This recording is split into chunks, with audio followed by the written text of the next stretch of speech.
Hello दोस्तों, welcome है आपका हमारे यूट्यूब चैनल में। पेंशनर्स, फैमिली पेंशनर्स और कर्मचारियों के लिए मैं 3 से 4 बड़े अपडेट देने वाला हूं, जिनका डायरेक्टली असर आपकी सैलरी, पेंशन और फैमिली पेंशन पर पड़ने वाला है। जिनमें एक खबर होगी आपके जुलाई 2024 से महंगाई भत्ते और महंगाई राहत में 53% बढ़ोतरी की अनाउंसमेंट कब होगी। आप सभी को पता है कि अब 53% महंगाई भत्ता और महंगाई राहत तय हो चुका है, तो उसमें बढ़ोतरी कब होगी वो मैं बताऊंगा। साथ ही साथ दूसरा एक बड़ा अपडेट आया हुआ है मिनिस्ट्री ऑफ फाइनेंस के डिपार्टमेंट ऑफ एक्सपेंडिचर के लिए, स्पेशली पेंशंस के लिए। वो बहुत इंपॉर्टेंट एक सर्कुलर है। साथ ही साथ फिक्स्ड मेडिकल अलाउंसेस को लेकर भी एक इंपॉर्टेंट सर्कुलर जारी किया गया है। और इसके अलावा 18 मंथ के DADR और पेंशन में 5, 10 और 15% की बढ़ोतरी को लेकर के जो कुछ नए अपडेट्स आए वो भी मैं आपको इस वीडियो में बताऊंगा। पूरा डिटेल में जानेंगे। थोड़ा सा वीडियो लॉन्ग हो सकता है, लेकिन आपके लिए कई सारी चीजें इसमें हो सकती हैं। वीडियो पूरा लास्ट तक देखिएगा। और अगर चैनल पर पहली बार आए तो चैनल को फ्री में सब्सक्राइब जरूर करेगा। सब्सक्राइब के ब्लैक बटन को प्रेस करके साथ ही साथ आप हमारे वीडियोस की लेटेस्ट इन्फॉर्मेशन के लिए घंटे के निशान को यानी कि बेल आइकन को प्रेस करना बिल्कुल मत भूलिएगा। तभी आपके पास हमारी वीडियोस की लेटेस्ट इन्फॉर्मेशन आ पाएगी और आप हमारे वीडियोस को इसी तरीके से आगे भी वॉच कर पाएंगे। आपको जानकारी से आपको इन्फॉर्मेशन एक जल्दी से दे दूं हमारे चैनल के रिगार्डिंग। आप हमारे चैनल पर वीडियोस तो कंटिन्यू देख रहे हैं, लेकिन उसको सब्सक्राइब नहीं कर रहे हैं, जिसके चलते आपके पास वीडियो बहुत लेट डिले हो जाते हैं और वो कई बार बहुत लेट आते हैं। सपोज अगर मैं कोई वीडियो आज अपलोड करता हूं तो आपको 4 दिन बाद दिखता है, जिसके चलते क्योंकि उसका रीजन सिर्फ एक होता है कि आपने यूट्यूब चैनल को हमारे सब्सक्राइब तो कर रखा होता है, बेल आइकन नहीं प्रेस कर रखा होता है। इसलिए थोड़ा सा टेक्निकल चीज बता दूंगा, आपको चैनल को सब्सक्राइब करने के बाद बेल आइकन को भी प्रेस करना है, तभी आपके पास हमारी वीडियोस की लेटेस्ट इन्फॉर्मेशन आ पाएगी और आप हमारी वीडियोस को इसी तरीके से आगे भी वॉच कर पाएंगे। चलिए जल्दी से लेकर चलते हैं पहली बड़ी खबर पर। जुलाई 2024 के DADR जो 53% है वो तय हो चुका है। All India consumer price index के जो आंकड़े थे वो फाइनली आ गए हैं और जो आंकड़ों की माने तो जो 53% महंगाई भत्ता और महंगाई राहत तय हो चुका है। अब बात करते हैं, ये तो सब चीज पता है, इसकी अनाउंसमेंट कब होगी। तो मैं आपको बता दूं, अनाउंसमेंट जैसे यूजुअली हमेशा होती रही है, सितंबर मंथ के लास्ट वीक में कभी भी एक कैबिनेट बैठक होगी। इस कैबिनेट बैठक में आपको जो है प्रेस इंफॉर्मेशन ब्यूरो की तरफ से एक नोटिफिकेशन सर्कुलर जारी किया जाएगा और आपको एक कैबिनेट बैठक के बाद में आपको एक 3% महंगाई भत्ते और महंगाई राहत की अनाउंसमेंट देखने को मिलेगी। मोस्ट प्रोबेबली चांसेस है कि आपकी जुलाई, अगस्त और सितंबर मंथ की एरियर्स के साथ में अक्टूबर मंथ की सैलरी और पेंशन के साथ में आपको जो है जुलाई मंथ का DADR देखने को मिले। साथ ही साथ 3% का जो एरियर्स भी आपको है 3 मंथ का आपको देखने को मिल सकता है। अब बात करते हैं दूसरी बड़ी अपडेट की, वो है 18 मंथ के DADR की लेकर के अभी राज्यसभा और लोकसभा दोनों में क्वेश्चंस पूछे गए थे, क्वेश्चंस रेज किए गए थे 18 मंथ्स DADR को लेकर के। मैंने अपने कुछ प्रीवियस वीडियोस में भी उनकी बात की थी और गवर्नमेंट ने क्लियरली बिल्कुल मना कर दिया था कि 18 मंथ्स का DADR का एरियर्स नहीं मिल सकता। लेकिन इसके रिगार्डिंग भी कई सारे उसमें अपडेट्स आए थे कि अब जो है इकोनॉमी बहुत अच्छी हो गई है, जिसके चलते कर्मचारियों और पेंशनर्स के जो 18 मंथ्स का DADR का एरियर्स है वो सरकार को देना चाहिए। अगर सरकार अच्छी सिचुएशन में नहीं है अभी भी पैसे देने की, तो 3 से 4 अलग अलग इंस्टॉलमेंट में देना चाहिए और लेकिन 18 मंथ्स का जो है आपका पैसा आपको खातों तक जरूर पहुंचना चाहिए। तो आप हमें कमेंट करके बताइएगा कि क्या आपको भी लगता है कि 18 मंथ्स का DADR का पैसा आपको जो है जो लाखों में तक बन सकता है बहुत सारे पेंशन कर्मचारियों को, वो आपको मिलना चाहिए। अब बात करते हैं नेक्स्ट बड़ी अपडेट की, जो कि आप सामने देख सकते हैं, जो कि जारी की गई है मिनिस्ट्री ऑफ, अब देख सकते हैं फाइनेंस के डिपार्टमेंट ऑफ एक्सपेंडिचर की तरफ से एक इंपॉर्टेंट सर्कुलर जारी किया गया है, जिसमें पेंशनर्स के जो स्पैम किए गए हैं, साथ ही साथ पेंशनर्स के साथ फ्रॉड्स किए गए हैं, यानी उसके रिगार्डिंग एक इंपॉर्टेंट सर्कुलर जारी किया गया है कि एक सर्कुलर जो है एक मेल भेजा गया था सभी CPCCs के हेड को 21 जून 2024 को, आप सामने स्क्रीन पर भी देख सकते हैं। और उसमें सभी पेंशनर्स को कॉशियस यानी कि सचेत और जितने भी फ्रॉड करने वाले लोग हैं उनसे दूर रहने के लिए बोला था। साथ ही साथ मैं बता दूं क्या फ्रॉड करते हैं। जो फ्रॉडस्टर्स होते हैं, स्कैमर्स होते हैं, वो आपको एक व्हाट्सएप पर व्हाट्सएप करते हैं या इसके अलावा मेल करते हैं और भी कई सारी चीज़ें उन पर ऐड होती है। और उसमें उन मैसेजेस में ये लिखा होता है कि आपकी जो पेंशन पेमेंट है वो नेक्स्ट मंथ की रुक जाएगी। उसमें कई सारी चीज़ों में कटौती करके दिखाते हैं, जिसके चलते पेंशनर्स इजीली उस पर बिलीव कर लेते हैं और उनके झांसे में, उनके ट्रैप में फंस जाते हैं। तो उसी के रिगार्डिंग यहाँ पर सभी CPCCs को बोला गया है स्पेशली कि सभी पेंशनर्स बिल्कुल सचेत रहें और इस टाइप के किसी भी टाइप के स्कैमर्स से उनके विक्टिम ना बने और जितनी हो सके पर्सनल इंफॉर्मेशन अपनी या फिर जो PPO नंबर है वो शेयर ना करें। इसके अलावा आपका डेट ऑफ बर्थ और बैंक अकाउंट डिटेल्स है वो भी किसी को शेयर ना करें। सीपीओ, बैंक, अदर गवर्नमेंट कभी भी आपके लिए सारी चीजों को रिक्वेस्ट पेंशनर्स से इन्फॉर्मेशन की कभी नहीं करता है। इसलिए ये सब चीजें आपके लिए बहुत इंपॉर्टेंट है, आपको इन सब चीजों से बच के रहना है, तभी आपके लिए फ्रॉड आपके साथ में बंद हो सकता है। क्योंकि पिछले कुछ दिनों ऐसा फ्रॉड्स हो चुके हैं, व्हाट्सएप पर ऐसे मैसेजेस आने लगे थे लोगों को, पेंशनर्स को, कि आपकी नेक्स्ट मंथ की पेंशन रुक जाएगी या फिर कटौती कर ली जाएगी, जिसके चलते उन सब पर उनके पैसे कट गए या बहुत सारी चीजें हुई, जिसके बाद में गवर्नमेंट ने एक्शंस लिए और सभी सीपीसीसीस के हेड को, उन सभी को एक इंस्ट्रक्शन दिया है कि आप ये सब चीजों से दूर रहें और किसी भी टाइप की आपकी पेंशन और इन सब चीजों पर कटौती नहीं होगी। नेक्स्ट आप देख सकते हैं गवर्नमेंट ऑफ इंडिया की तरफ से एक और इम्पोर्टेंट सर्कुलर जारी किया गया है, जिसमें पारिवारिक पेंशन प्राप्त कर रहे अविवाहित तलाकशुदा बेटियों की निश्चित चिकित्सा जो भत्ता प्रदान किए जाने हेतु, यानी कि आपका जो फिक्स्ड मेडिकल अलाउंसेस है उसके रिगार्डिंग एक बड़ा सर्कुलर जहाँ पे जारी किया गया है। पेंशन भोगियों को तलाकशुदा अविवाहित पुत्रियों जिन्हें माता पिता दोनों की मृत्यु के बाद पारिवारिक पेंशन या फैमिली पेंशन प्राप्त होती है को निश्चित चिकित्सा भत्ता देने के संबंध में कुछ संदर्भ प्राप्त हुए हैं। यह मामला बहुत समय से स्वास्थ्य निदेशालय और वित्त निदेशालय के परामर्श से कार्यालय में विचाराधीन था। अब स्वास्थ्य मंत्रालय द्वारा यह निश्चित किया गया है कि ऐसे पेंशन होगी जो कि तलाकशुदा हैं, अविवाहित पुत्रियां हैं और ऐसे सरकारी कर्मचारी जो अपने सेवानिवृत्ति के वक्त भारतीय रेल चिकित्सा मैनुअल IRMM के पैरा 612A के अनुसार सेवानिवृत्त कर्मचारी उदारीकृत स्वास्थ्य योजना जो कि RELHS होती है का विकल्प चुनते समय उनकी मृत्यु के वक्त आश्रित हो, उन दोनों प्राइमरी कार्ड होल्डर और इसके अलावा और भी चिकित्सा सुविधा जो प्राप्त होती थी उसमें विधवा तलाकशुदा अविवाहित पुत्रियों को आश्रित देने के बाद में निर्धारित शर्तें पूरी होती है। अब उसके लिए इसमें कई सारी चीजें होंगी कि अब जो अंतर्गत इस पूरी डिटेल्स के अंतर्गत चिकित्सा भत्ता के प्राप्त करने के लिए निर्धारित सभी नियमों और शर्तों को पूरा करने के पश्चात चिकित्सा भत्ते यानी कि फिक्स्ड मेडिकल अलाउंसेस या जिसे बोल सकते हैं निश्चित चिकित्सा भत्ते के लिए पात्र होंगे। इस बोर्ड के दिनांक 7/7/2014 के पत्र संख्या के अधिक्रमण में ये सारी चीजें कर दी गई हैं। साथ ही साथ अब अगर ऐसी चीजों पर है तो उसमें सभी लोगों को जो जिनकी भी विधवा तलाकशुदा या अविवाहित पुत्रियां हैं उन सबको फिक्स्ड मेडिकल अलाउंसेस वहां पर प्रोवाइड कराया जाएगा। अब बात करते हैं एक और बड़ी अपडेट की, जो कि है आपकी सैलरी पेंशन में लेकर के। आपको पता है कि अब 15 अगस्त का निकल गया है, जिसमें कई सारे लोग बोल रहे थे या न्यूज में भी ऐसा आ रहा था कि 18 मंथ के DA/DR या पेंशन में बढ़ोतरी हो सकती है, लेकिन ऐसा नहीं हुआ। मैं आपको पहले भी बता दूं कि ये सब वैसे फेस्टिवल्स आते रहते हैं, लेकिन बढ़ोतरी जो होती है ऑफिशियल कैबिनेट की बैठक होती है, PIB की प्रेस इन्फॉर्मेशन ब्यूरो की तरफ से सारी चीजें निकल कर आती हैं, उसके बाद ही सारी चीजें होती है और वहां पर सारी चीजें अपडेट होती हैं और वहां पर होने के बाद में ही सारी चीजों पर अपडेशन हो पाता है। बात करते हैं पेंशनर्स के 5, 10 और 15% बढ़ोतरी को लेकर के। कुछ दिन पहले यूनियंस और एसोसिएशन ने कैबिनेट बैठक के साथ कैबिनेट सचिव के साथ बैठक भी की थी, जिसमें 5, 10 और 15% पेंशन में बढ़ोतरी के लेकर के, इसके अलावा और भी कई सारे मुद्दे थे, जिसमें 8वां वेतन आयोग, ओल्ड पेंशन स्कीम और 18 मंथ के DA/DR, इसके अलावा भी कई सारे इश्यूज थे। एक चार्टर डिमांड वहां पर भेजा गया था कैबिनेट सेक्रेटरी को, जिसमें 8 से 10 चार्टर डिमांड थी। उसके अलावा उनमें सबसे बड़ी डिमांड जो थी 18 मंथ के DA/DR का एरियर्स, साथ ही साथ पेंशन में 5, 10 और 15% की बढ़ोतरी को लेकर के। सपोज आपकी अगर एज 60 से 65 साल है तो आपकी 5% बढ़ोतरी, फिर 66 से 70 साल में फिर से 5% की बढ़ोतरी, और 70 से 75 साल में यानी 71 से 75 के बीच में फिर से 5%, और 75 से लेकर के 79% के बीच 79 ईयर्स के बीच में आपको 5% की बढ़ोतरी दी जाए। तो ऐसे करके पेंशन में बढ़ोतरी की जाए, जिससे कि पेंशनर्स को काफी हद तक राहत मिल सके, क्योंकि पेंशनर्स की बेसिक पेंशन में किसी भी टाइप से बढ़ोतरी न की जाती है जब तक कि उनकी उम्र या आयु जो है आपकी 80 साल की सर्विस, 80 साल की एज पूरी न कर ले। 80 साल की एज पूरी करने के बाद उनकी बेसिक में 20% और 100 साल की एज पूरी करने के बाद या आयु पूरी करने के बाद आपको 100% पेंशन दे दी जाती है। लेकिन ऐसे में सबसे ज्यादा जो पेंशन आते हैं वो 60 ईयर्स से 79 ईयर्स के बीच में आते हैं और उनको बेसिक पेंशन में किसी भी टाइप से बढ़ोतरी नहीं होती है। तो जिसके चलते पेंशन और एसोसिएशन ने सरकार को चार्टर ऑफ डिमांड सौंपा है, जिसमें कर्मचारियों पेंशन के कई सारे इशूज हैं, जिनमें 18 मंथ के DA/DR के अलावा पेंशन में बढ़ोतरी को लेकर के भी एक बड़ा इशूज रखा गया है। जल्द से जल्द इस पर कोई ना कोई अपडेट जरूर निकल कर आएगा। जो भी अपडेट होगा हम आपको जरूर बता देंगे। आपको ये वीडियो अच्छा लगा तो लाइक करेगा। साथ ही साथ आपको अगर पेंशनरी बेनिफिट से रिलेटेड कोई समस्या है, कोई डाउट है, तो आप कमेंट बॉक्स में कमेंट करिएगा। नेक्स्ट वीडियो में उसको लेंगे। साथ ही साथ वहां पर आपके जो भी डाउट्स होंगे, आपके प्रॉब्लम्स होगी, अब सॉल्व करने की पूरी कोशिश करेंगे। ये वीडियो अच्छा लगा तो लाइक करेगा, शेयर सभी के साथ करिएगा। ऐसी न्यूज इन्फॉर्मेशन अपडेट्स के लिए चैनल को भी फ्री में सब्सक्राइब कर लेगा। मिलते हैं आपको नेक्स्ट वीडियो में। Thank you so much. Welcome है आपका हमारे YouTube चैनल में। आज मैं आपको 8वें वेतन आयोग पर बहुत सारी और बहुत ही इंपॉर्टेंट अपडेट्स दूंगा।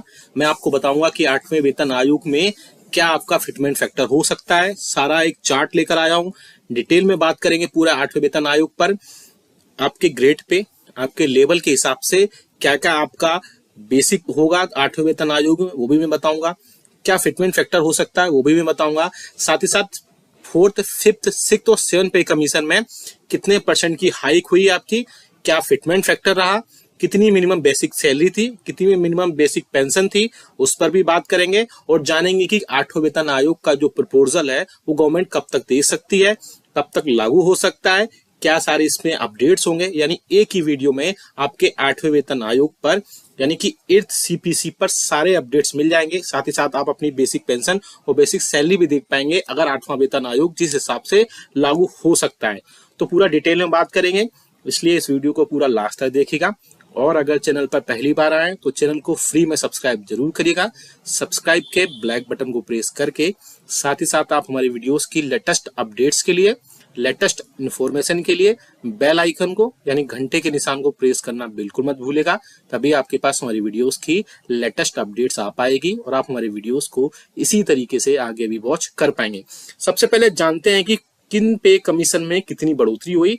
थोड़ा एक रफली आइडिया लगेगा इससे कि 8th पे कमीशन में कितनी बढ़ोतरी हो सकती है। सामने एक आप चार्ट देख पा रहे हैं जिसमें 8th जिसमें पे कमीशन लिखा गया है। दूसरे नंबर पे आप देख सकते हैं कितने % हाइक हुआ वो देख सकते हैं, क्या फिटमेंट फैक्टर रहा वो यहाँ पर है, साथ ही साथ कितनी मिनिमम बेसिक सैलरी थी और उसके हिसाब से यहाँ पर किस हिसाब से बढ़ोतरी हुई। तो सबसे पहले हम बात करते हैं 4th पे कमीशन की। 3rd पे कमीशन से 4th पे कमीशन में जब हम आए तो वहां पर 27.6% की टोटल बढ़ोतरी हुई बेसिक में। फिटमेंट फैक्टर वहां पर नहीं था और मिनिमम बेसिक सैलरी उसके बाद हुई 750 रुपए। अब आगे चलते हैं 5th पे कमीशन में। जब 5th पे कमीशन आया तो 31% की यहाँ पर बेसिक सैलरी में बढ़ोतरी हुई। फिटमेंट फैक्टर यहाँ भी नहीं था और बेसिक सैलरी 750 रुपए से बढ़ करके 2550 रुपए यहाँ पर हुई। अब बात करते हैं 6th पे कमीशन की। इसमें बढ़ोतरी हुई 54% की और यहां से अब फिटमेंट फैक्टर इंट्रोड्यूस हुआ, यानी कि 2250 रुपए में 1.876 का मल्टीप्लाई करने के बाद रफली 7000 रुपए यहां पर आए। यानी फिटमेंट फैक्टर ऐसा क्रूशियल रोल प्ले करता है जब आपकी बेसिक सैलरी जो भी होगी और एक फिटमेंट फैक्टर निकल कर आएगा, उसके बाद ही यहां पर आपकी टोटल बेसिक सैलरी या बेसिक पेंशन काउंट होगी। सपोज करिए नेक्स्ट की बात करते हैं हम, यानी कि 7th पे कमीशन में 14.29% की बढ़ोतरी हुई और फिटमेंट फैक्टर अभी आपका जो प्रेजेंट में है वो 2.57 है। और बेसिक सैलरी की बात करें तो आपकी बेसिक सैलरी 18,000 रुपए और आपकी बेसिक जो पेंशन है वो 9,000 रुपए। और वो आती कैसे है, आपका जो भी प्रीवियस में 7,000 आपकी पे कमीशन में था और उसमें 2.57 का मल्टीप्लाई जब किया गया तो आप देख सकते हैं कि रफली एग्जैक्ट 18,000 नहीं आते हैं, रफली 18,000 रुपए आए, 17,500 आए तो उसको 18,000 रुपए बेसिक बनाएगा।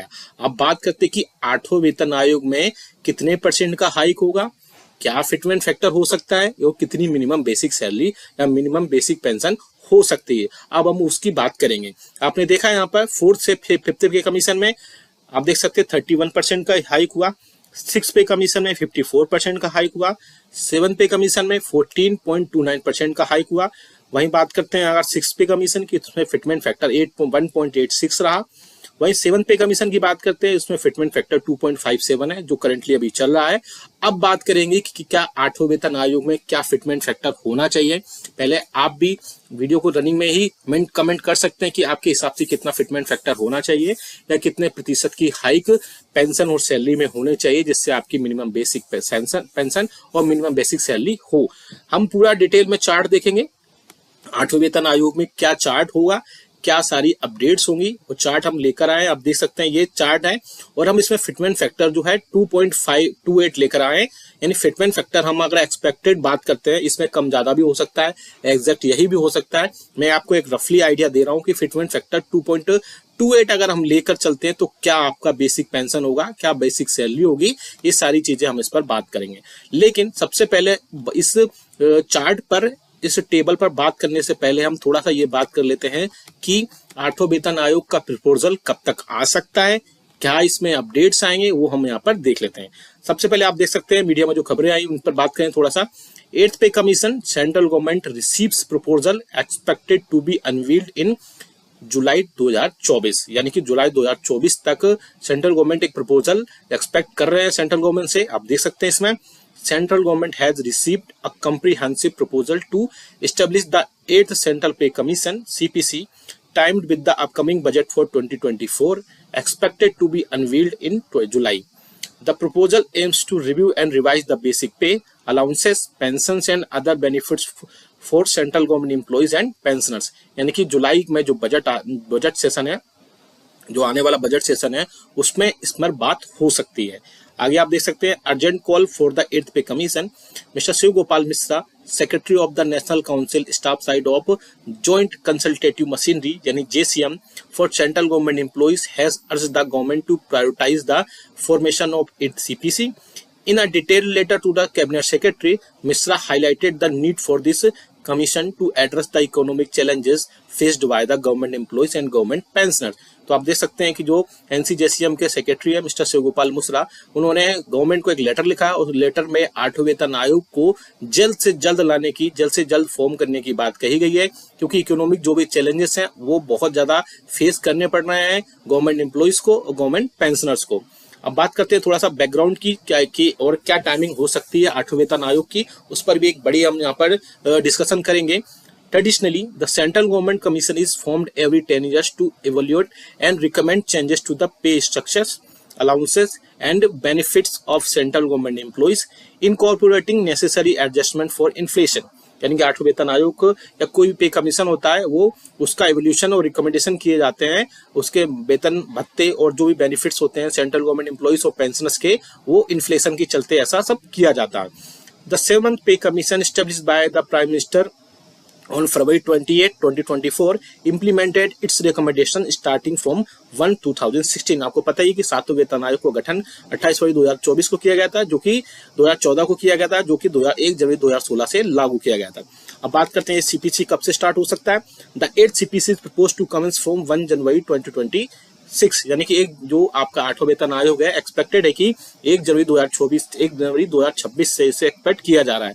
However, the government has yet to announce the formal establishment, leaving over 1 crore central government employees and pensions awaiting updates। आप देख सकते हैं कि जो सेंट्रल गवर्नमेंट के 1 करोड़ एम्प्लॉइज और पेंशनर्स है वो 8वें वेतन आयोग का इंतजार कर रहे हैं और देखना होगा कि कब तक इसमें क्या क्या चीजें अपडेट होती हैं। मोस्ट प्रोबेबली चांसेस है कि जुलाई तक इसमें कोई ना कोई अपडेट निकल कर आएगा और उसके बेसिस पर हम फिटमेंट फैक्टर के बढ़ोतरी होने के बाद कर्मचारियों, पेंशनर्स और फैमिली पेंशनर्स का 8वें वेतन आयोग का गठन हो सकता है। हम प्रोजेक्शन की बात कर रहे हैं यहाँ पर, इसमें कोई भी बढ़ोतरी या कमी हो सकती है। प्रोजेक्टेड है 8th पे कमीशन के हिसाब से अगर हम बात करते हैं यहाँ पर, तो आप देख सकते हैं 8th CPC for level 1 to level 5 fitment factor की बात करें यहाँ पर, क्योंकि मैंने अभी प्रीवियस बताया कि फिटमेंट फैक्टर ही सबसे बड़ा रोल, क्रूशियल रोल प्ले करेगा आपकी पेंशन, आपकी सैलरी में कितनी बढ़ोतरी होती है। तो आप देख सकते हैं हमने level 1, level 2, level 3, level 4, level 5 के यहाँ पर टेबल लेकर आए हैं, जिसमें 6 पे कमीशन, 8वें पे कमीशन में कितनी बेसिक आपकी होने जा रही है वो अब इस टेबल में बताने जा रहे हैं। तो आप सबसे पहले बात करते हैं लेवल 1 की। अगर आपका बेसिक इस टाइम पे 18,000 रुपए है तो आपका 8th पे कमीशन में फिटमेंट फैक्टर 2.28 के बेसिस पर 41,000 रुपए हो सकता है। वही बात करें इसमें आपका लेवल 1 में अगर आपकी बेसिक 18,500 रुपए है तो 42,000 रुपए आपका बेसिक हो सकता है। वहीं हम बात करें लेवल 1 में आपका अगर बेसिक 19,100 रुपए है तो 43,400 रुपए यहाँ पर हो सकता है। ऐसे ही इसमें बढ़ोतरी होती है, 19,700 है तो 44,700 हो जाएगा, 20,300 है तो 4600 हो जाएगा, 20,900 है तो 47,400 हो जाएगा, 21,500 है तो 48,800 हो जाएगा, 2200 है 50,200 हो जाएगा, 22 और 800 है तो 51,800 हो जाएगा। ऐसे ही करके इसमें बढ़ोतरी होती जाएगी। आप ये टेबल का स्क्रीनशॉट भी ले सकते हैं या फिर आप कमेंट बॉक्स में यस लिखेंगे, वहां से आप ये टेबल सीधा सीधा डाउनलोड कर पाएंगे। आप देख सकते हैं आपकी जो भी बेसिक होगी उसके हिसाब से आप यहाँ पर टेबल देख लीजिएगा और आप अपना जो भी आपका बेसिक है वो यहाँ से डाउनलोड कर पाएंगे। काफी बड़ी टेबल है, आप इसमें 40 कॉलम्स बनाए गए हैं। अब बात करते हैं लेवल 2 की। अगर लेवल 2 में आप अगर आते हैं और आपका अगर बेसिक जो है वो 19,900 है तो 8 पे कमीशन में आपका फिटमेंट फैक्टर 2.28 के बेसिस पर आपका जो सैलरी बेसिक होगा वो 45,400 रुपए होगा। वहीं अगर हम बात करें आपका लेवल 2 में 20,500 अगर आपका बेसिक है तो 8 पे कमीशन में 46,700 रुपए हो सकता है। वहीं बात करें हम 21,100 रुपए अगर आपका बेसिक है तो 48,100 रुपए हो जाएगा और अगर 21,700 रुपए आपका अगर बेसिक है तो 49,500 रुपए आपके बेसिक होने की पॉसिबिलिटीज हैं। वहीं आप अगर टेबल को इसको देखें तो सारे बढ़ते हुए क्रम में आपकी 8th पे कमीशन में कितना टेबल होगा, कितना आपका फिटमेंट फैक्टर के बेसिस पर होगा, वो आपका हो सकता है। वहीं हम लेवल 3 की बात करें, अगर आपका लेवल 3 में जो ग्रेड पे है वो 2000 रुपये है, आप देख सकते हैं लेवल 3 में बेसिक अगर आपका 21,700 रुपये है तो आप 49,500 रुपये यहाँ पर आपका बेसिक हो सकता है। यहीं बात करें अगर हम आपका बेसिक 22,400 रुपये है तो 51,100 रुपये तक इसमें पॉसिबिलिटीज जताई जा रही है। वहीं बात करें अगर हम फिर से 23,100 रुपये इसका बेसिक है तो 52,700 रुपये बेसिक हो सकता है। लेवल 3 में फिर से अगर हम आपका बेसिक बात करें 23,800 तो 54,300 यहाँ पर हो सकता है। फिर से अगर हम बात करें 24,500 तो 55,900 आपका यहाँ पर बेसिक दिखाई दे रहा है। बात करें फिर से लेवल 4 जो कि ग्रेड पे होता है 2400, इसमें अगर हम बात करें तो 7 CPC में बेसिक स्टार्ट होता है 25,500 से, तो 8वें वेतन आयोग में 2800 ग्रेड पे होने के बाद 2800 फिटमेंट फैक्टर 2.28 होने के बाद आपका बेसिक 58,100 रुपये हो सकता है। वहीं 26,300 की बात करें, अगर आपका बेसिक 26,300 होता है तो 60,000 रुपये आपका बेसिक हो सकता है। अगर हम बेसिक की बात करें 27,100 अगर आपका बेसिक होता है तो आपका फिटमेंट फैक्टर 2.28 के बेसिस के बाद 61,800 रुपये यहाँ पर बढ़ोतरी हो सकती है। वहीं अगर 4th की बात करें, अगर आपका बेसिक 27,900 रुपये है तो इसमें 63,600 रुपये, और अगर आपका बेसिक 28,700 रुपये है तो 65,400 रुपये आपकी बेसिक होने की पूरी पॉसिबिलिटीज बताई जा रही है। अगर हम लेवल 5 की बात करें जिसका ग्रेड पे 2800 होता है, अगर 7 CPC में स्टार्टिंग लेवल 5 में 7 CPC है 29,200 होने के बाद 66,600 रुपये यहाँ पर हो सकता है। वहीं अगर 30,100 है आपका बेसिक तो 68,600 रुपये हो सकता है, और 31,100 रुपये है तो 70,700 रुपये हो सकते हैं। 31,900 रुपये अगर आपके बेसिक है तो 72,700 रुपये हो सकता है। 32,900 बेसिक है तो आपका 75,000 टोटल बेसिक हो सकता है। और वहीं बात करें 33,900 अगर आपका बेसिक है तो 77,300 रुपये आपका बेसिक होने की यहाँ पर 8वें वेतन आयोग में पॉसिबिलिटीज जताई जा रही है। ये बहुत अच्छी टेबल है। फिटमेंट फैक्टर ये 2.28 के बेसिस पर है, और अगर फिटमेंट फैक्टर बदलता है तो आपकी बेसिक पे भी बदल सकती है, लेकिन एक्सपेक्टेड है कि अगर 2 तक या 2.57 तक भी अगर इसमें बढ़ोतरी होती है तो पेंशन काफी बढ़ोतरी हो जाएगी। इसमें काफी ज्यादा बढ़ोतरी होने की बात कही जा रही है, लेकिन 8वें वेतन आयोग में देखना होगा कि क्या फिटमेंट फैक्टर रहता है। आप भी हमें कमेंट करके बताएगा कि आपके हिसाब से कितना प्रतिशत फिटमेंट फैक्टर हो सकता है और क्या फिटमेंट फैक्टर आपको कितनी